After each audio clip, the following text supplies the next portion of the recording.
Yo, welcome back to episode number 42. How's everyone doing? Feeling good. Feeling good. Feel like I haven't seen you guys for a while. Feeling good and looking good. You got this new Studio setup. I've got this lighting, got camera, got a cameraman helping as well, but I'll talk about that in another episode. Sounds like you got no shot.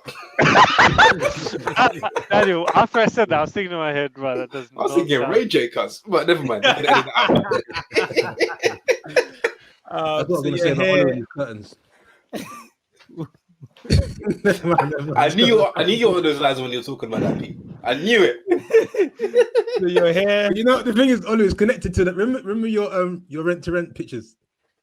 Yeah, what about it? Oh, now I get it. Now I get it. I'm in my private studio room. So you're here with Olu, Chiwell, Daniel, and Pabilo. Yeah. So on this week's episode, we are going to be talking about imposter syndrome. So this topic will be taken by Daniel. So stay tuned and let's get started. You're not gonna want to miss this one.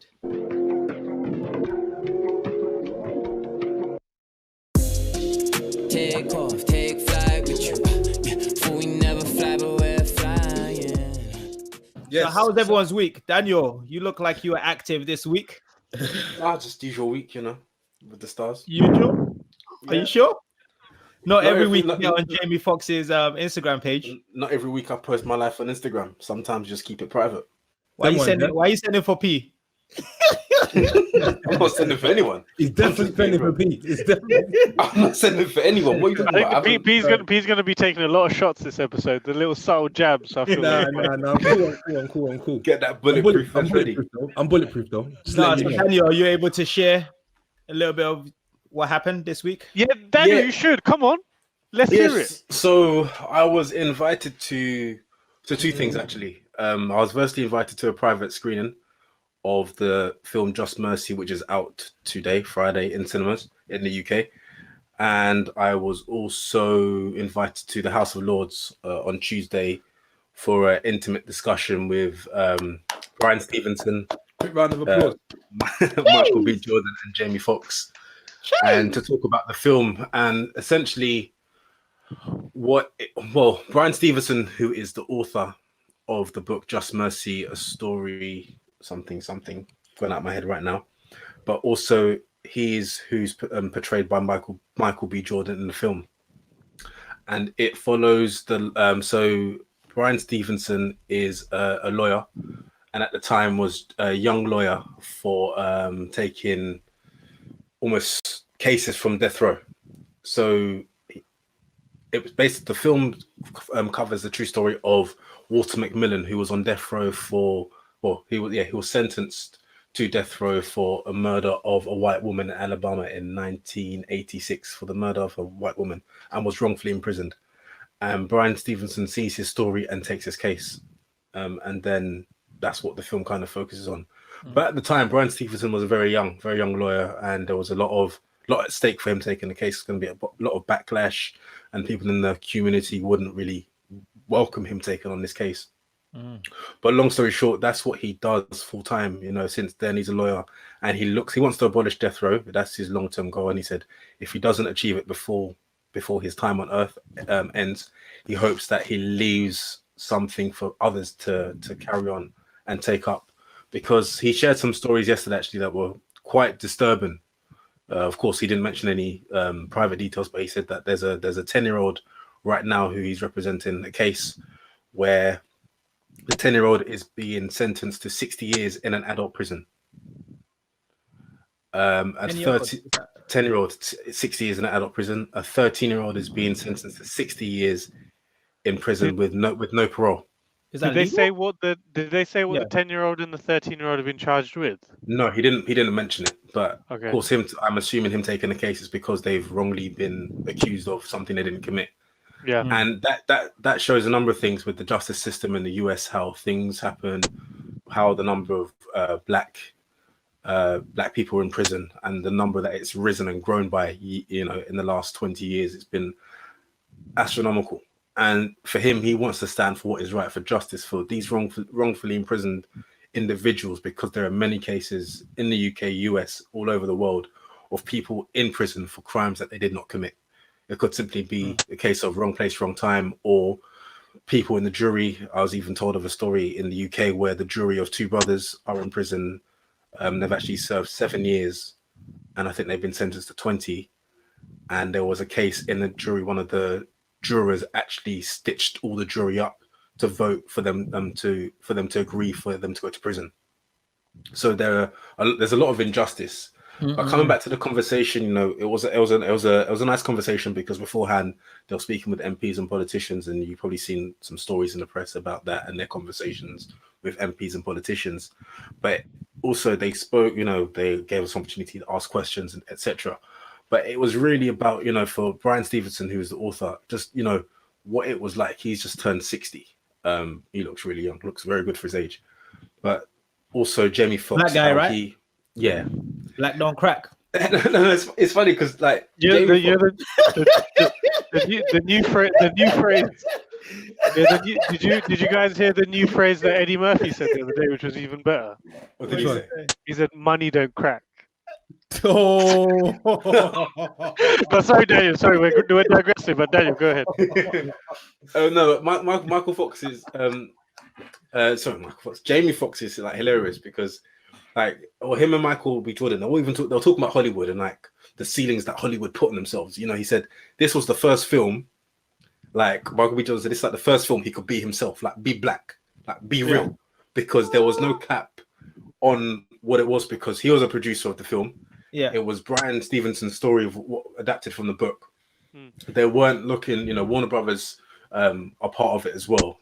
They were in attendance yesterday, but he was like, I was fully able to be black because Jamie Foxx was like, sometimes like you'd be on set and then they'd be like, nah. That's crazy because they've been both of them have been in very like black movies, right? Yeah. If you take like Black Panther, right? That's a lot of the cast were black and it was very black. Yeah. So I'm surprised that he said that. But that was Marvel, remember? Wasn't it Marvel, DC, one of those comics? So that's different. Because you're even though it's a black cast, you're kind of superheroes, right? You got to put yourself in a certain. So Jamie Foxx was like, got to skew the numbers to the right. He's basically saying like Hollywood block certain things, but this was like a film where they could be themselves and just be real. Like he said, he was saying that he can't wait for Michael to go to the cinemas. Like you see like the press reaction and all these reactions, but Jamie Foxx is like, you know, when you go to the cinema, set it back with the hood up, and you just see like their real, like the audience's real response and reaction to the film. He said it's priceless. And he went on to a few other things, and you know, it was phenomenal because the group of us were there. We're part of a group led by I don't want to mention his name, but so why not? Are you not allowed? Yeah, that's the question. How did you get invited? Is it like ex-offenders? No, it wasn't. So it wasn't actually ex-offenders, but the group that I'm a part of, like there are many of them who may have faced. Some of them have done jail time. A lot of them, all of them have come out, changed their lives around. Wow. Some people have been inside for a manner of things. People have been on different paths. So what have you done, Daniel? Me, I haven't done anything. That's why if you read my Instagram caption, I've often asked myself why I'm a part of this group. But anyway, I thought you were known in the streets, like you're no. Like there's a different Daniel. But the thing is, Daniel, Francis was there as well, isn't it? Yeah. So what did Francis he was do? there, so. He's done jail time as well. No, I've not done well, and I'm not going to disclose what anyone's done in the group. Like whether I know them or not, I'm not. If they want to disclose it, they can disclose it. But like these are all people who are very successful. These guys in the group very successful in their own right. Some of them very successful, and you'll be surprised because the way they've steered their lives back from where they were to where they are now, you'd be very, very shocked. But so it was even a case of asking questions, and Michael B. Jordan was talking about some parts of his childhood and also like imposter syndrome, which we will probably talk about later. But there was a guy who was in the room who kind of, at the end when we had finished our discussion, they had left all like Warner Brothers, Michael B. Jordan, Jamie Foxx, they were all left, and it was just us, and we're having our own conversation about a few topics that and things we're going to be doing in the next couple of months. there was one guy who was just sitting there, and then after we finished, he's like, I'm actually here by chance. I shouldn't be here. And then someone said, yeah, clearly not, because we're all young. And then he's like in his 50s with a grey beard, etc. He said, I don't usually do this, but I feel compelled to speak. I don't want to mention his name, but he was like, some of you may know, recognize some of the work I've done. He was actually in Black Panther. He's been in a number of, he was in Killing Eve and a number of different, he's a British actor in Black Panther and other things. And he said that he felt compelled to speak because in 2008, he was incarcerated for 8 weeks for something. And, you know, even the tabloids and how they portrayed him was like actor caged, and like a picture of him that was probably him looking quite angry, and the way they just like plastered that over the front pages, etc. But he spoke about how he appealed. He was in prison. He appealed his case, but when he was time for his hearing, his lawyer wasn't present. So he actually represented himself. And they said that they would actually reduce his sentence to, I think, half. So he served, I can't remember half of 8 weeks, 3 days, or 8 weeks. He served like 5 weeks and 3 days, he said. But he said because like the jury heard him, and he said because he spoke so eloquently that they decided to, you know, reduce his sentence. But he said he didn't even know like the law that he could actually represent himself or speak up in his first hearing at the magistrate's court. But it was very interesting to, you know, hear what Jamie and Michael had to say, along with Brian Stevenson, because these are real life things that are happening in the US. And we know that there are many cases in the UK, because when you think about even When They See Us, that film, when we look at things that happen in the UK, that in the US, it's very much there. You can see it. In the UK, it's a lot more subtle, but it's there. But you know, when people try and even talk about race, they pretend like it's not present, like it doesn't exist. But really, it's a very, very subtle. Like when Stormzy said the UK is racist, and he got twisted words. Twisted his word. Yeah. So things like that. Yeah. So Pete? Yeah, there's a documentary on Netflix I'm yet to watch, but it's in this discussion. It's called The 13th. I don't know. I've watched that. It's about the prison system. Yeah, really good. About the prison system. How it's a business. Yeah. Yes, it's crazy.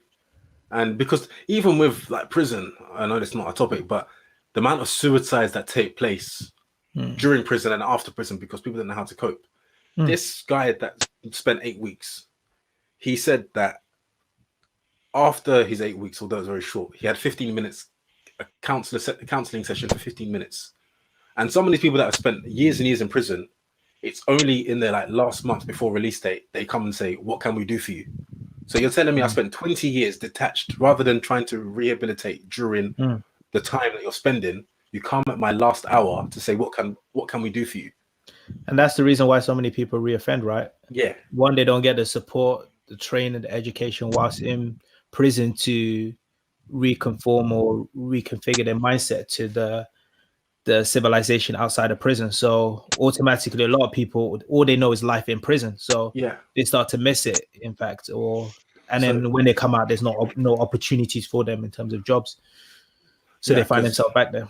Because I don't know, I don't want to share too much about you know what we're doing in this group, because some of it might be a bit sensitive. But I can, you know, there's a lot going on in the prisons and in the system that isn't favoring black people, let's put it that way, or is not favoring a lot of people, a lot of different ethnicities.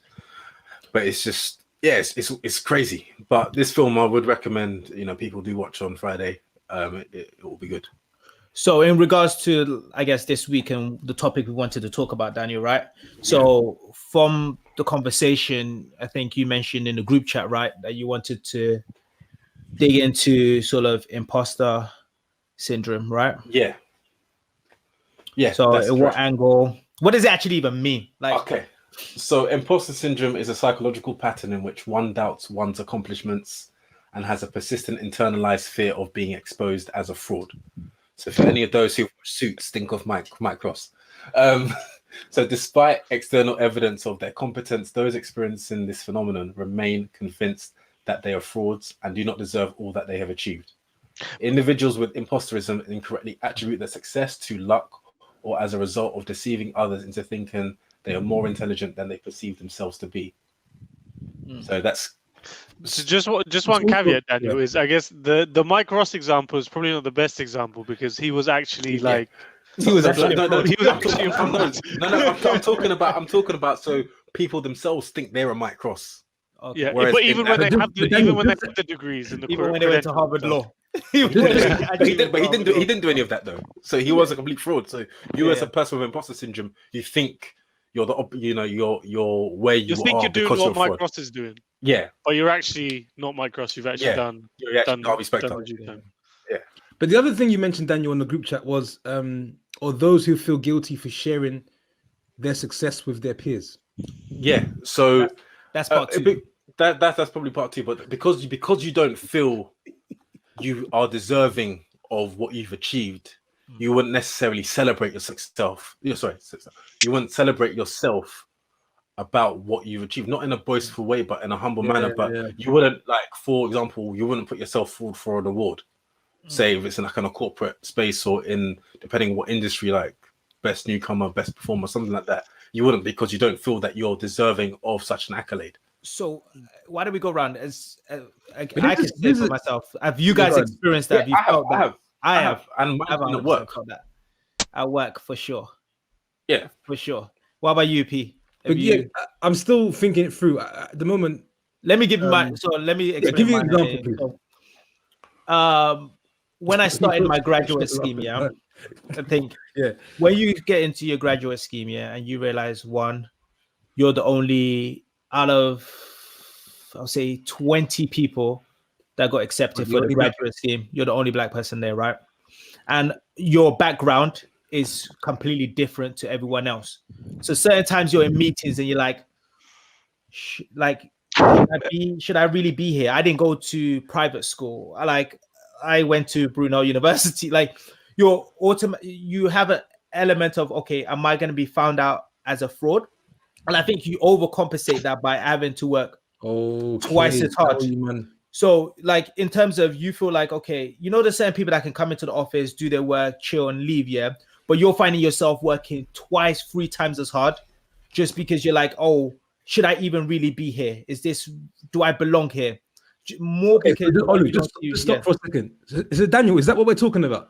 Is that a good example? Yeah. But on the caveat that you are actually as good as what you say you are. So Olu's which I am. You're like he's good. It's not like coming to like me saying, I'm going to kick ball. I'm better than Ronaldo, but I really can't. I'm not that good. It's really when you are gifted, you are talented, you can do what you're asked to do, but you don't believe you actually have that ability. So think of it, if we translate that to football, Ronaldo. Imagine Ronaldo. He now thinks he's as good as Ronaldo as he is. He probably thinks he's only as good as Walcott. That's just not what he is. He's thinking of himself a lot less, and he's not deserving of all the hard work. I'm sure you might have seen how he eats. He has like 6 meals a day. He takes regular naps, Ronaldo, and he's very disciplined. But imagine him thinking that he doesn't deserve what he's achieved. That's really not him. That he's a fraud. I think it's I think I'm similar to Olu. Olu, continue, please. No, I think that's even. I could even give you one. This is actually quite maybe kind of embarrassing or awkward, right? But I remember making a conscious decision when starting, to wear glasses versus a contact lenses because I'm like, it's gonna make me look like I know what I'm talking about. Yeah. So basically, that Mimi said with that roll neck.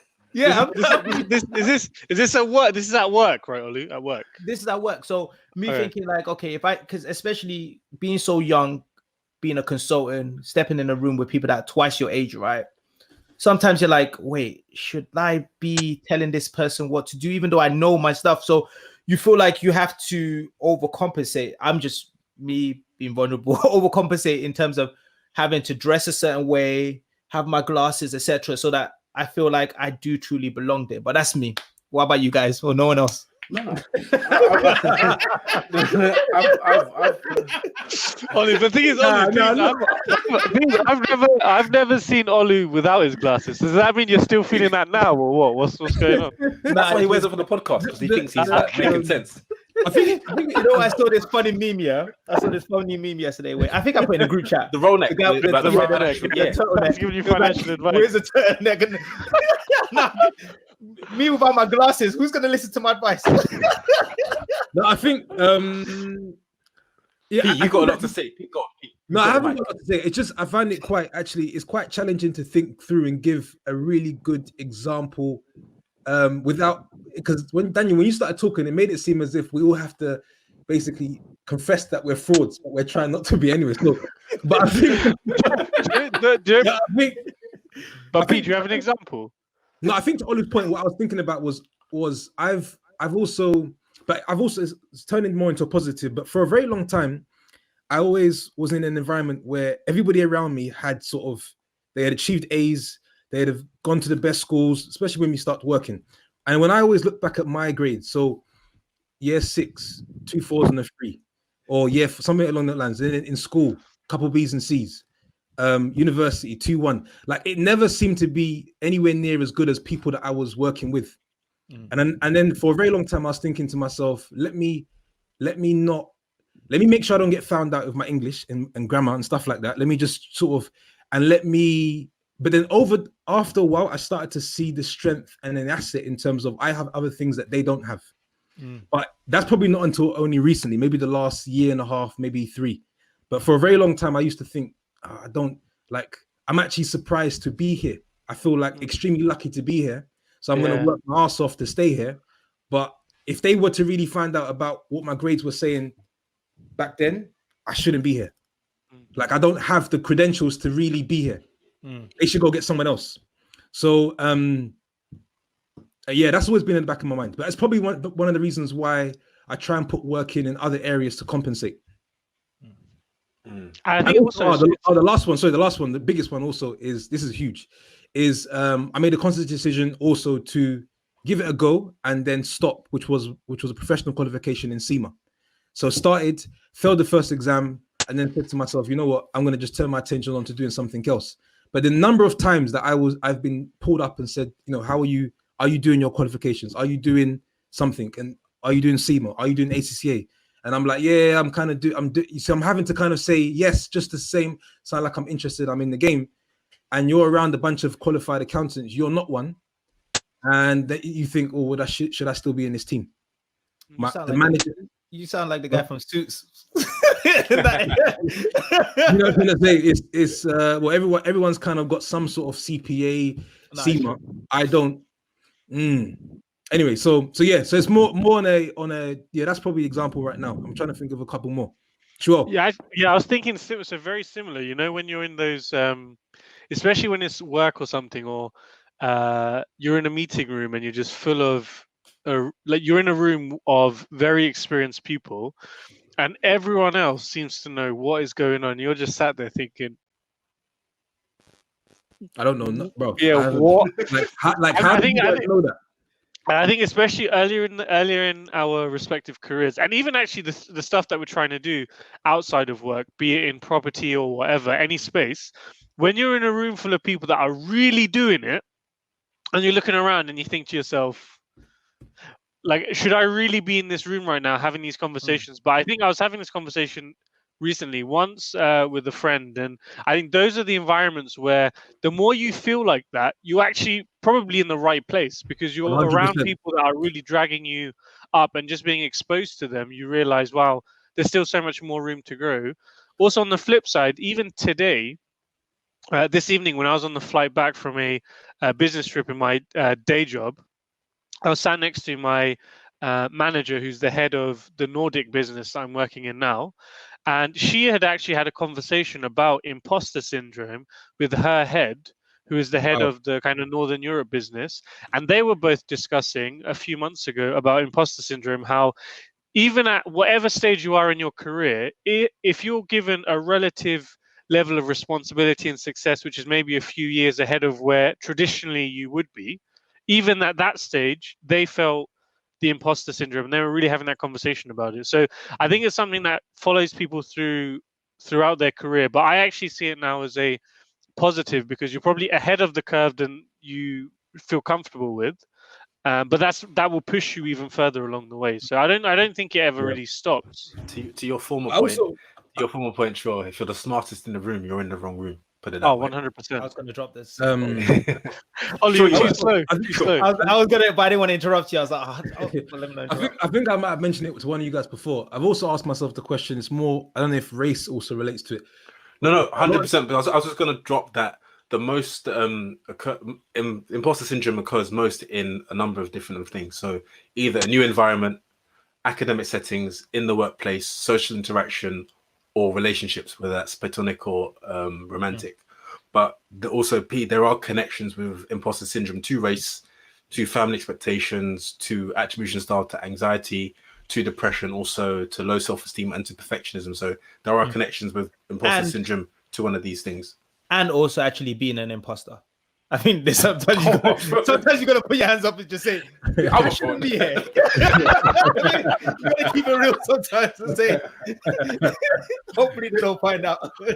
So, well, yeah, Pete, sorry, to your point about Yeah, no, race. but with the race, I mean, I've probably lost count the number of times I've asked myself whether it's on a plane somewhere in Europe or a lot of times at work. But that's not necessarily imposter syndrome. Isn't that just prejudice from the receiving end of someone being prejudiced towards you? No, I just think to myself, when I'm the only black person on this First plane class. or in this, Not on the plane, you mean first class. That's stop. Yeah, we know you want to stop. I'm the only black person on this plane, really. Relax. No. But I ask myself, like, am I in the right place or wrong place? And when I say, Nah, bro, you're supposed to be in economy. so when I say, am I in the wrong place because there's not enough of my people around, or am I in the right place because there are not enough of my people around and I'm the one leading the way? So that's kind of like I don't know if that also ties isn't that in the solution, right? We Is that feel what- less. Isn't that more like the solution? We feel less like imposters when we start to see people with our background or like us in certain places. The more people that you see in a specific place, maybe we won't feel more like imposters. If, let's say, for example, we had our backgrounds, right, school grades, etc., but then you knew 4 or 5 other people in your organization who have the exact same background as you, you'd be like, oh, maybe it's not. Yeah, that's true. I don't feel like an imposter. Maybe it's just but I was gonna touch on, I've mostly felt this at work, imposter syndrome, because I often ask myself, am I here because of my talent and skills, or am I here because diversity? For example? No, you didn't. I'm being real. Like me and a colleague, me and a colleague often go back and forth with each other. We're like, do they want us here? Are we here because they want? Tick box. What's the time out for? I don't. But do you think that? The thing about it, go on. Do you think that's a bad thing though? Because I think no. To the extent where, okay, I'm not saying anyone should be in a job just for a tick box. I think you have to have a certain level of competence. But there's been so many years of inherent institutionalism that's going against minorities. So if they were now in a period, and it's not just minorities, it's also female, male, gender balance. All of this, is it not the period where we should make the most of the opportunities that are given to us? No, but are they being authentic or are they being real? Wait, feel good? Well, we've had this discussion with a close friend, Sandeep, and he's often said time and time again, I need to be promoted based on my brains, not the fact that I'm Indian. And he's I think he's basically, Zaki, to Daniel's point, I've said, you know what? If that's what they're doing, I'll tick the box. I'm out. Yeah, But the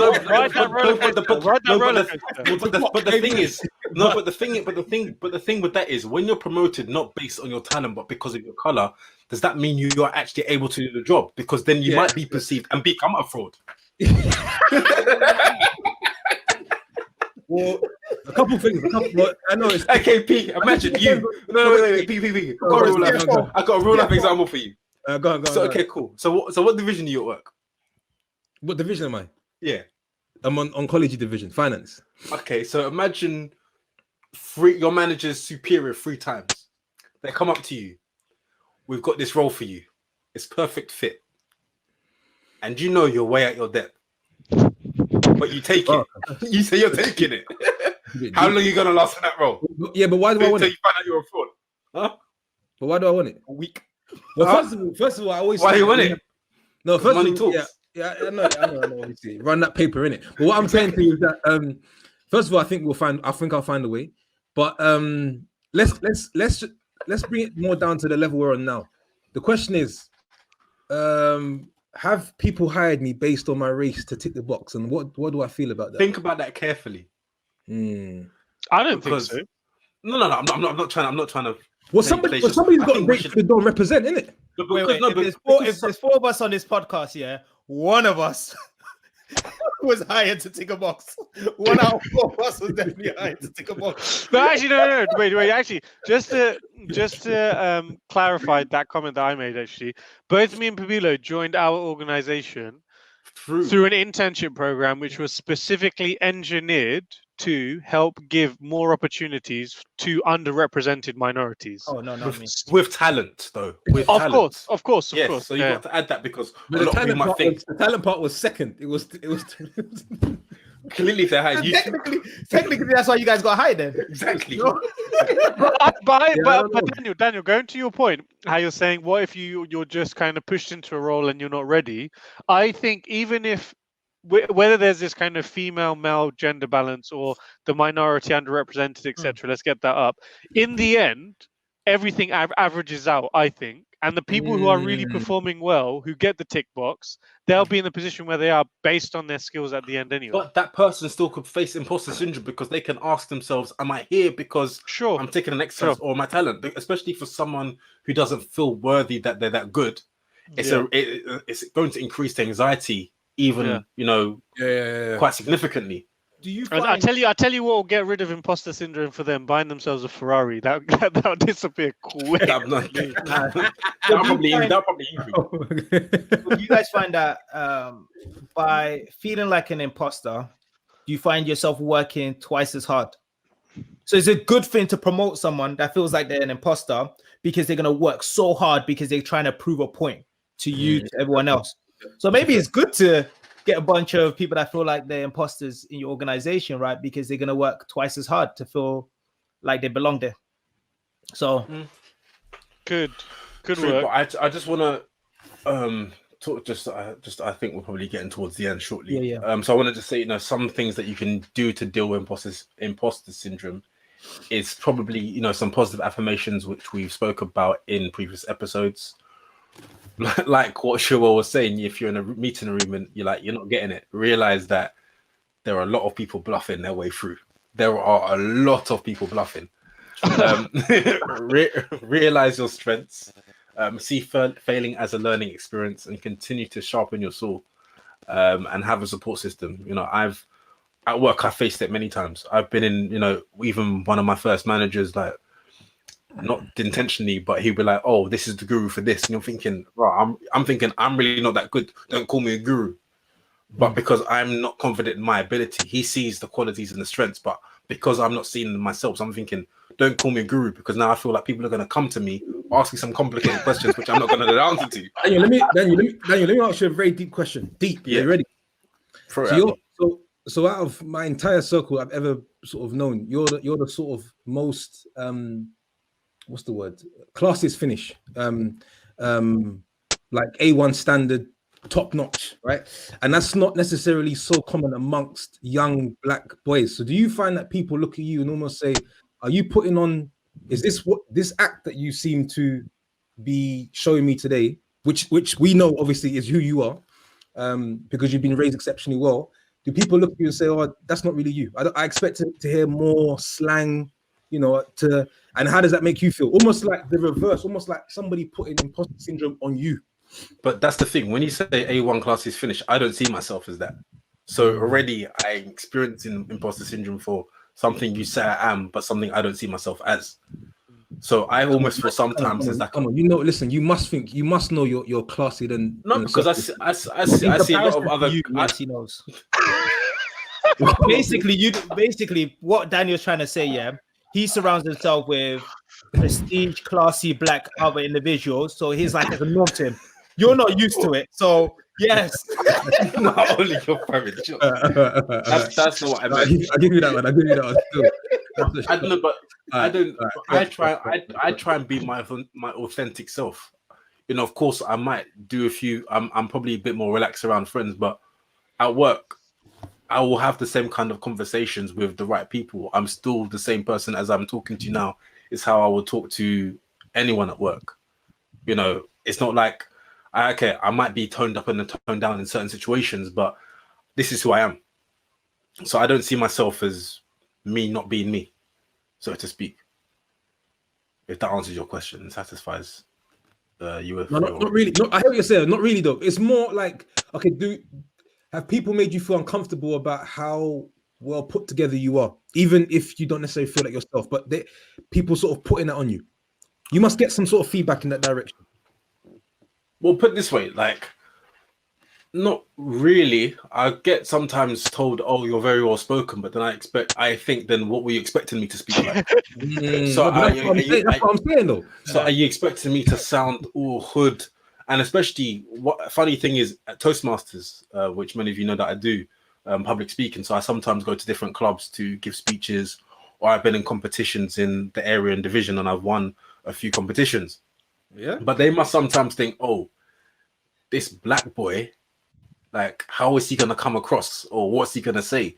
And I do sometimes see that they're surprised with what I say or how I say things. But to me, I don't see it as a negative. I'm trying to almost change the narrative and the story for those coming behind me to be an example to think, no matter what you think a black person is, you can be completely wrong. So don't ever write someone off or judge a book by their cover. And it's good the way that we're all different, right?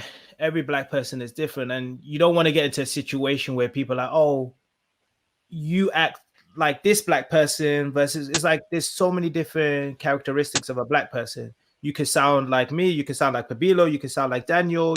It all changes, right? Sound like Darnell. Tyrone. I have to say, even to a certain extent, it happens to brown people as well. Because I remember when I was in Japan, and I'd be in like a social gathering of people that I don't know very well. They see a brown guy, and they automatically assume that I'm probably working in IT.